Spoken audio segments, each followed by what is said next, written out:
a saving, slip inside your head. Hold on, baby, what you gonna do about it now? Is it in you to slide, little baby, slide it onto your tongue, that's right. And now here it is. Liquid, I wanna strip you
Matthias, That's me. how are you, buddy? Very well, actually. Welcome to Volume Dealer.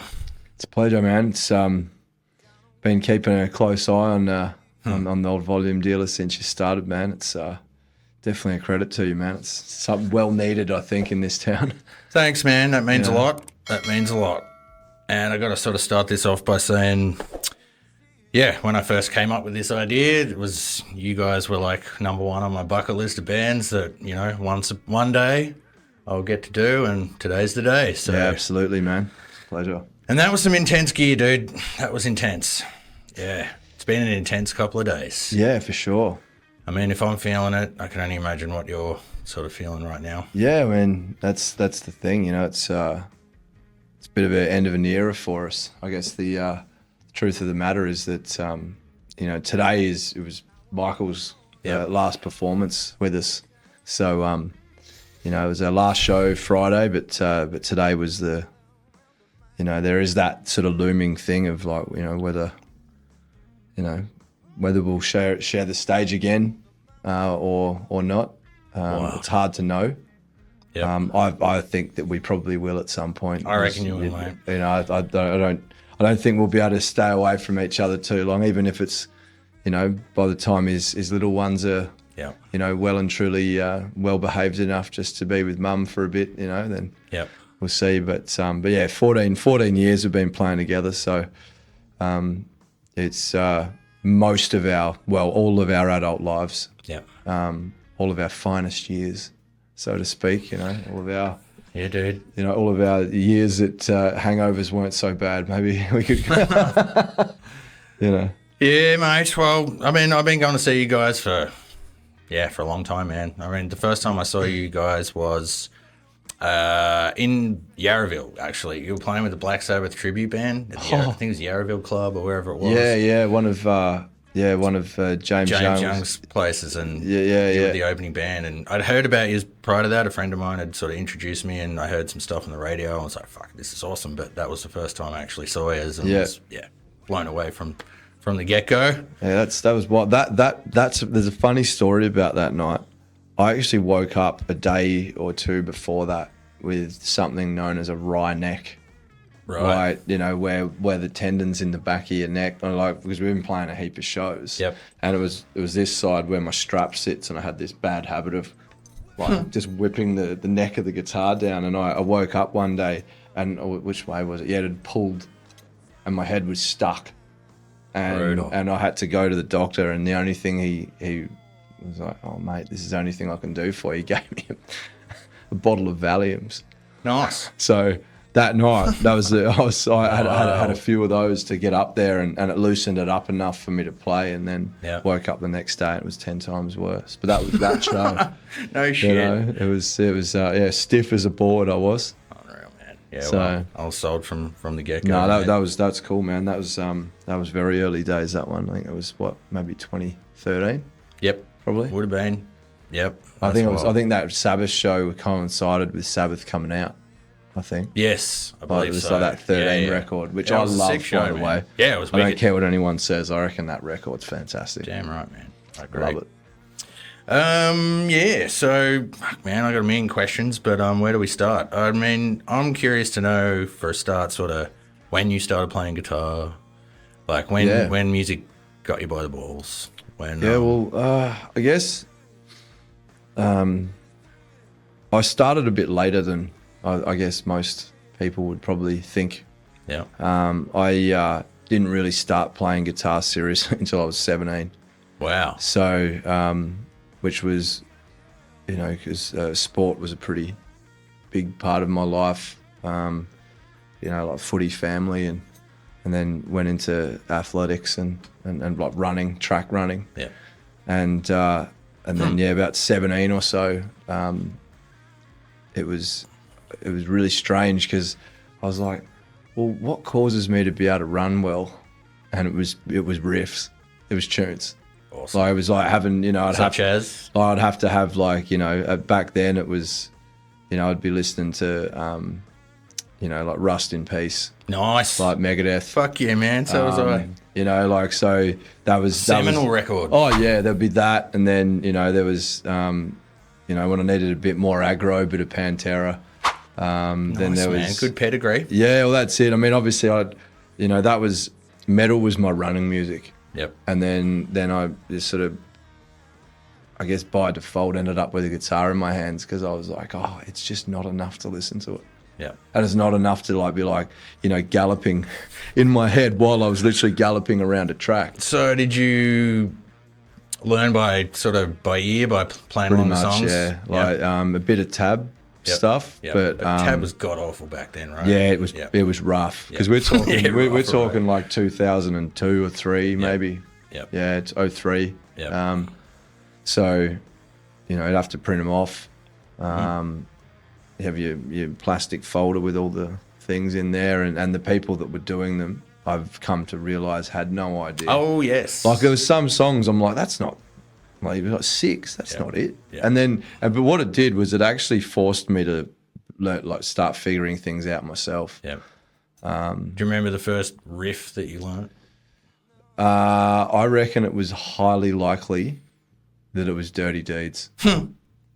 I'm pretty sure because Bon era AC/DC was just me. Yeah. Like that. That's all I. That was my pinnacle, all the way from probably 13 up. Before that, it was sort of a grunge stuff because that was the most accessible. No musicians in my family. Wow. No one plays an instrument.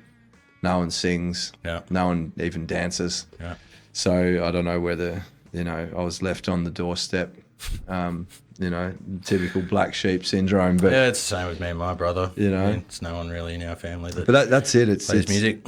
It's like it's a pull Yep. that you get. Like whether Get your pull. it's like whether it's a physical thing or a spiritual thing. It's So how did you sort of develop child into something then? Like when did that sort of happen? And so that's a big sort of shift Yeah. from that kind of music to this kind of music. yeah. So, Well, that's it. I mean, I'd got it into blues,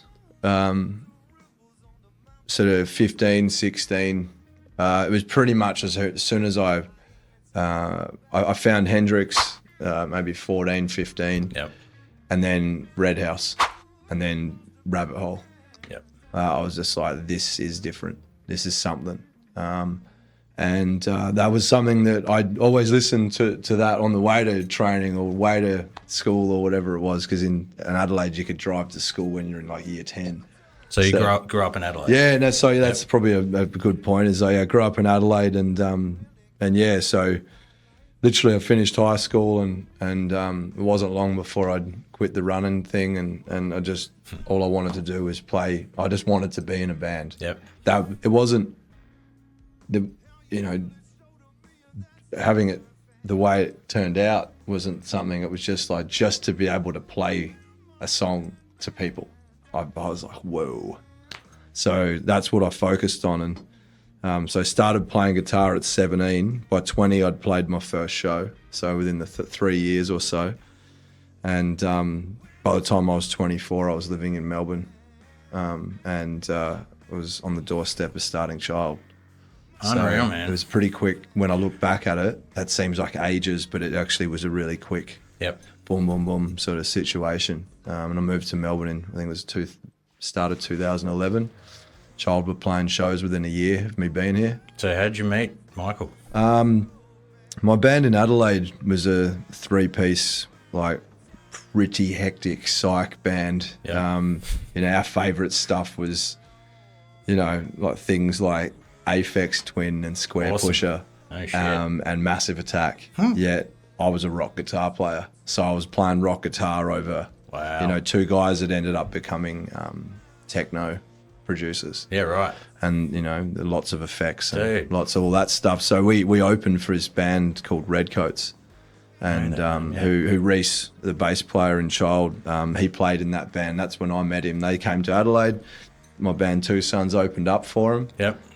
Thick as thieves ever since. I literally was flying to Melbourne every single weekend to hang out. Like it was, No I'd shit. work during the week, get enough money for flights. Thursday lunchtime, I'd finish work, and I'd go straight to the airport, fly to Melbourne, party all weekend with the boys, Yep. get the red eye back for work Monday morning. I did that for maybe 6 months, Wow. and before I knew it, I was I was living here, and because of those boys, they Yep. like, especially the guitar player from Redcoats, Neil. He's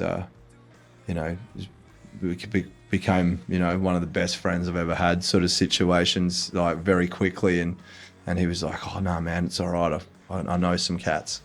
So one being Michael, Yep. They went to school together, and another being like one of Neil's best mates, Jaden, who's the original bass player.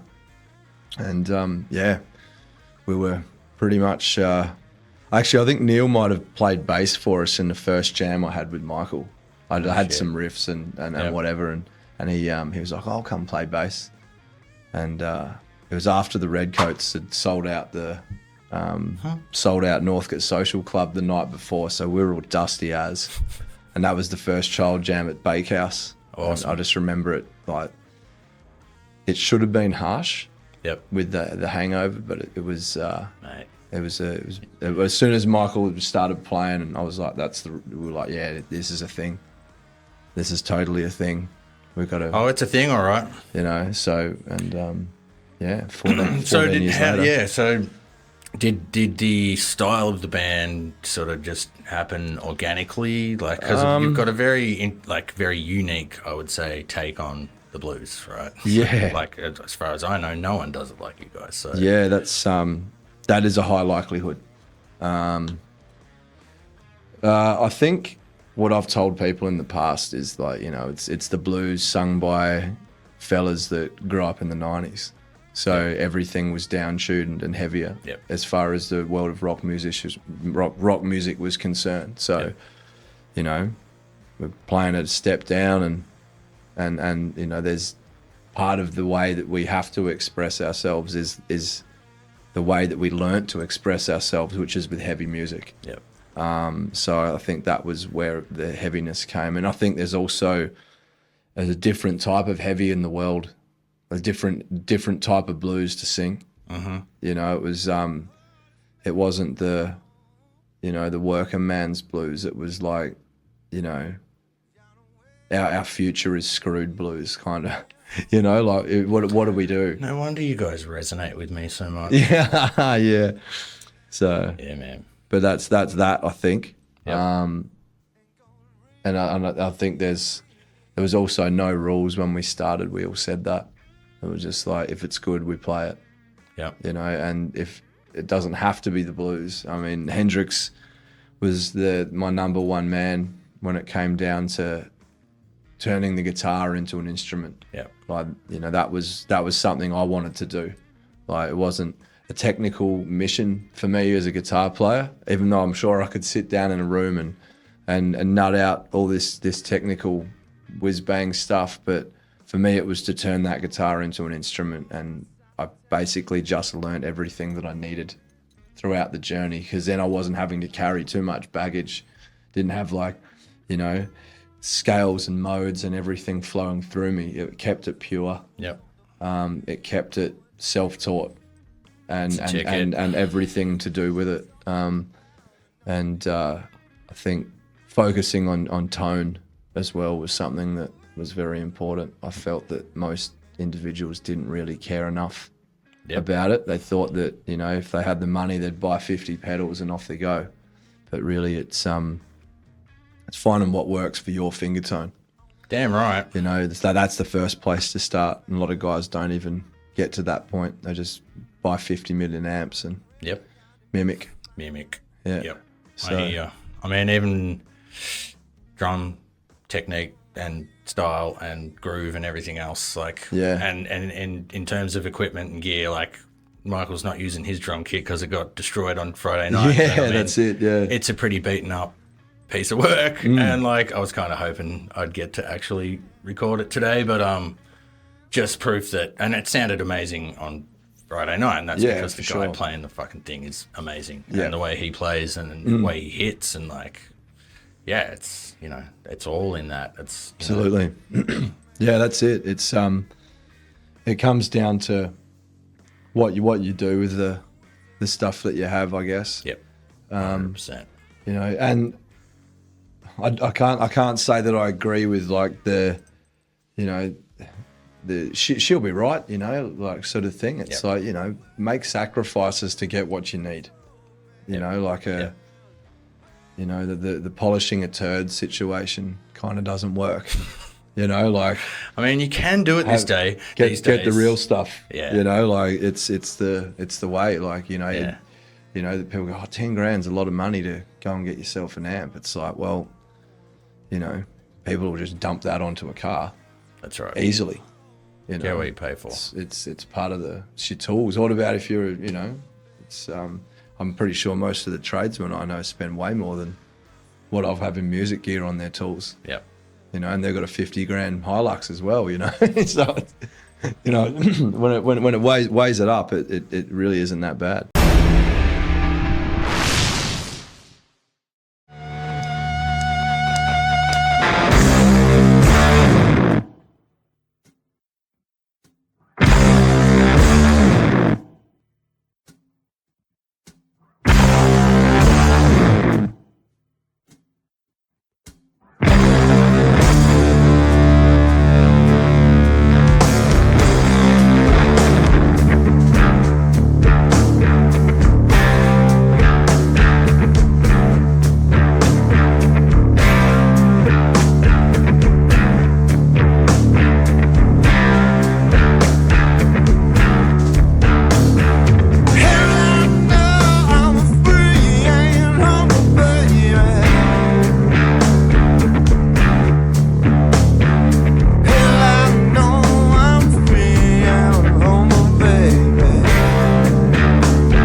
let's talk about your record. So let's talk about the first one.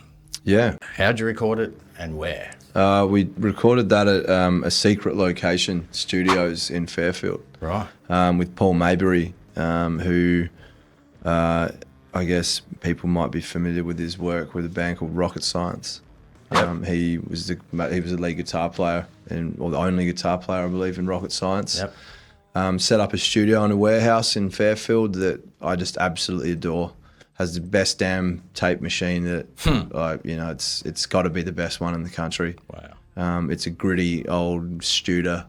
I think maybe it's XABC or something like that. But so recorded to tape. Yeah, all tape, all 2-inch, and it was all live. Every record we've done apart from so it was all did some guide vocals and then went in and sort of sang over them, I guess, which was a weird as hell experience for me. So it kind of it made the record what it was. People go, oh, you guys have got a pretty big gap between your record and your live sound. It's like, well, I don't know if you can capture it. I just don't know if you really can. And we've tried that so many times, but that's an incredibly difficult thing to do, right? So, but yeah, I mean that record we did I think we set it up on a Friday. We set up on a Friday night and we recorded Saturday, Sunday, and it was all done. So that was all we could afford.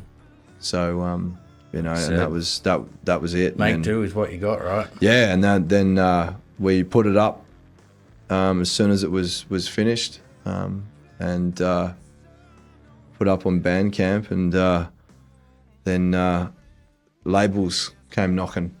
It was, I think one was Napalm Records was knocking on the door. I think there was a Nuclear Blast rep knocking around the place as well, and we're like, what the hell? There was a heap of American stuff. We had no idea what to do with it, and we all we knew was that if there was paperwork, we get somebody who knows how to read it. Yep. And we ended up signing something, but that didn't work out with one of those sort of the top tier independents, because we sort of caught their bluff a bit. Yeah, right. And that didn't. They withdrew their offer after they sent us something, and we signed it and we posted it. Came home from rehearsal one day to an email. Literally the day we posted it, we came back home after posting it, and there was an email saying, "No, sorry, but withdraw our offer." And so there was a signed contract that got sent to them. So they probably would have received it. They could have filed it away for all we know, even though it's void. But that was a fun story, though. And then because of the rep that we were dealing with that particular label, he was a champion. And he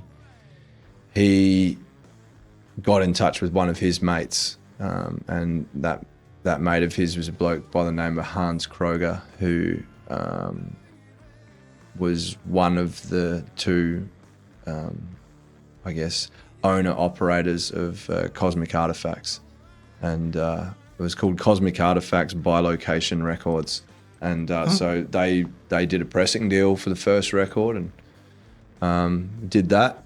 It went out of print, and then repressed it, I think maybe 3 times in a space. We sold quite a lot. It would have been enough to register an ARIA probably these days.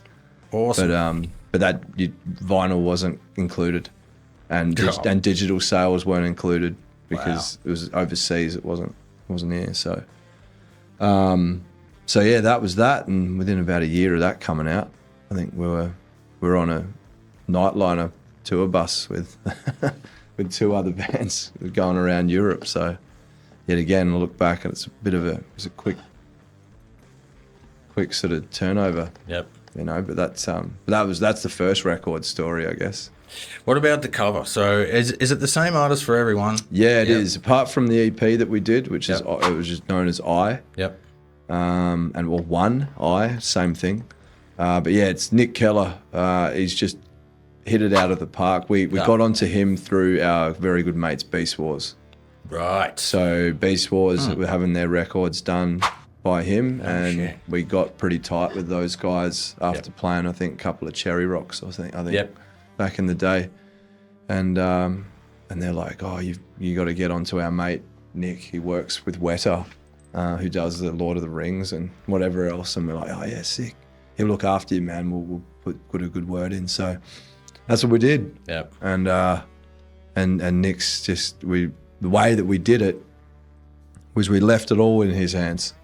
It was, this is the record, paint what you see. And it was all, That's great. it was all oil canvas as well. So it was all. Does he have that? Where does that exist somewhere? They do exist. I think they've been sold.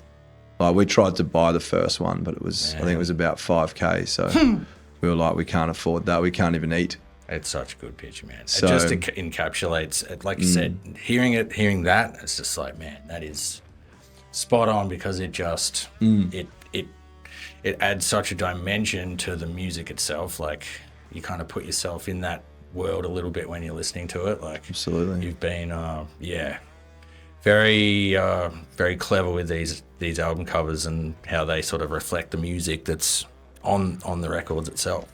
Yeah, some people say they don't match, but it's what? It's a bunch of artists sort of collaborating, just like literally I handballing. disagree with that, man. You know? Like the new one, like we'll get to that in a minute, but yeah, that's a similar deal, man. Awesome. So this is the only one that I actually have at the moment. My original, the first album, fucking disappeared. Yep. Don't know what happened to it. But and I just ordered another one and the new record, but they didn't turn up in time. Yeah, that's fair I was enough. hoping to show them all, but this one's the second record. Yep.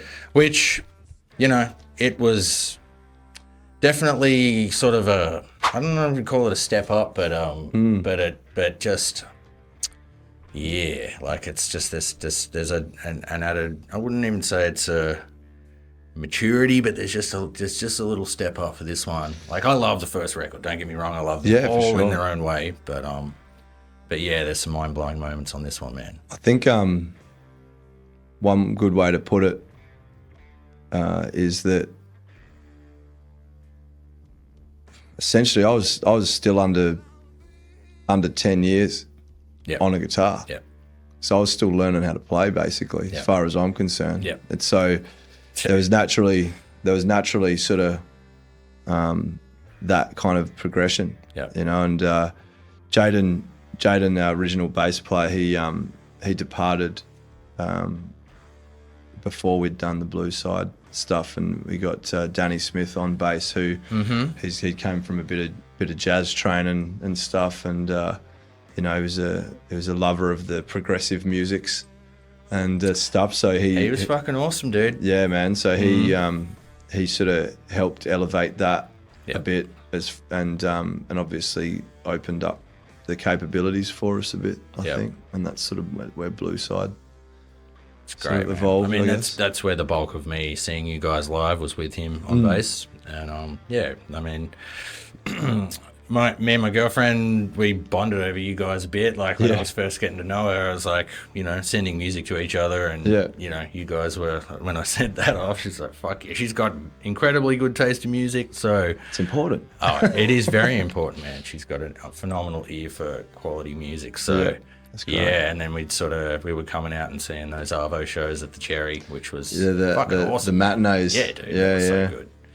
And then fucking COVID hit. That's right. So yeah, that's a pretty wild time for musos in general. Like, how did you guys sort of fare with that load of bullshit? Well, that's I mean, the start of 2020. Obviously, Danny had left the band at the start of 2019, I think. Can I ask why he left the band? I can't even remember. Yep. To be honest. Wow. I think it was just sort of, you know, now it probably wouldn't even make sense. Yeah. I don't think. I think it's. I think it was just.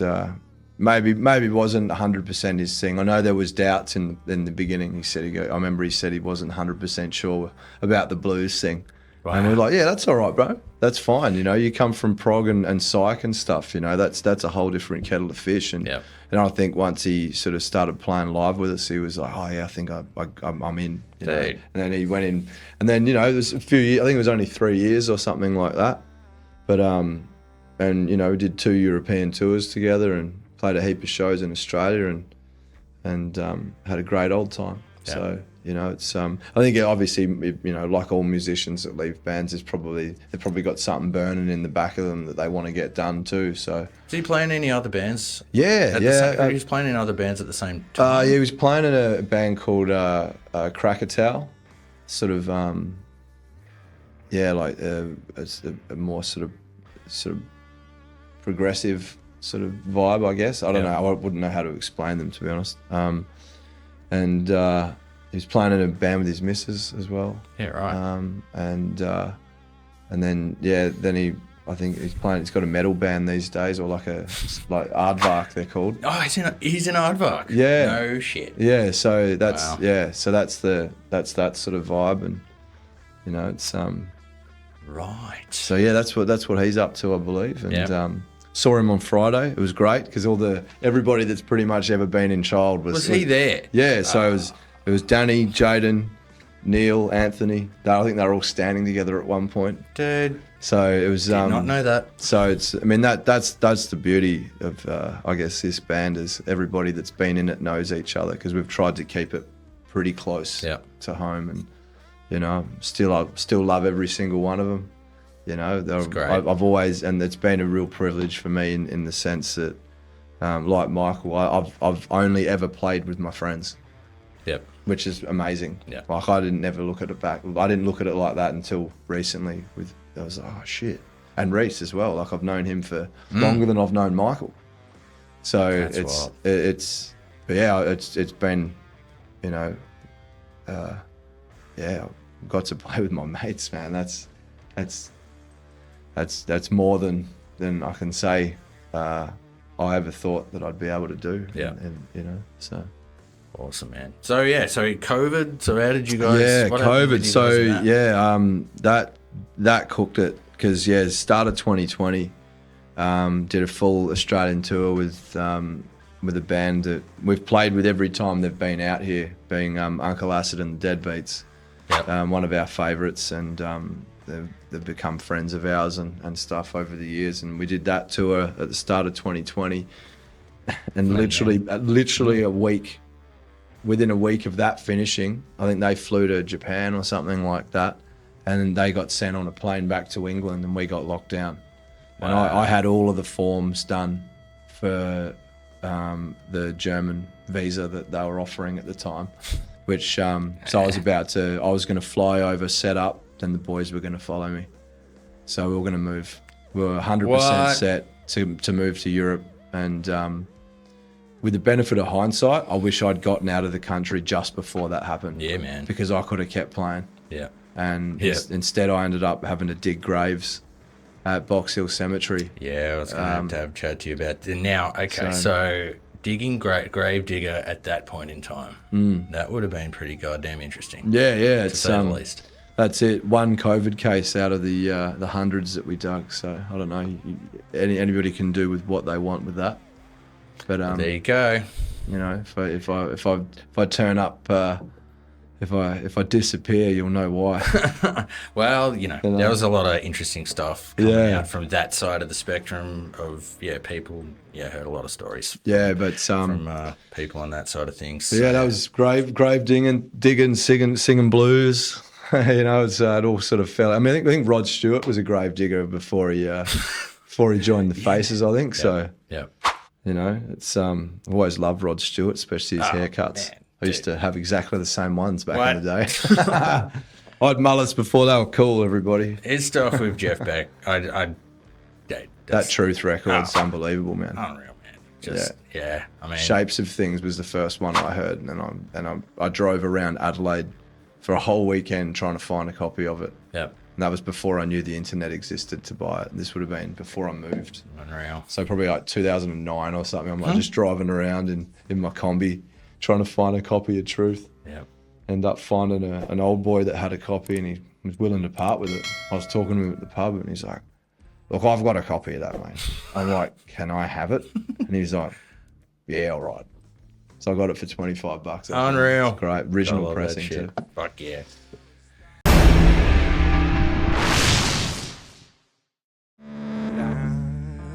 When I'm glass now, babe.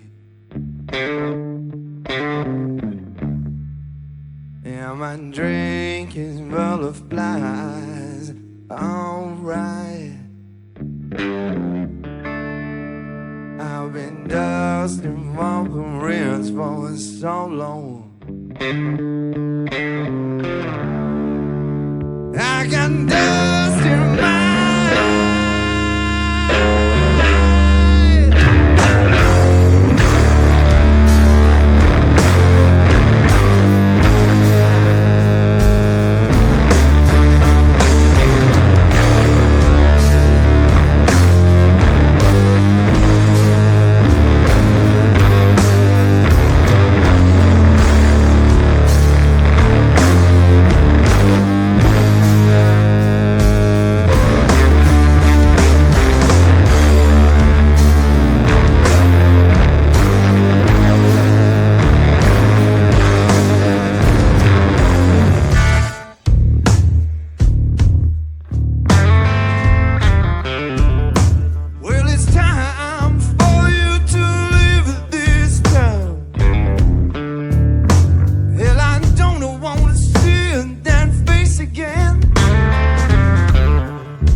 unwind that story.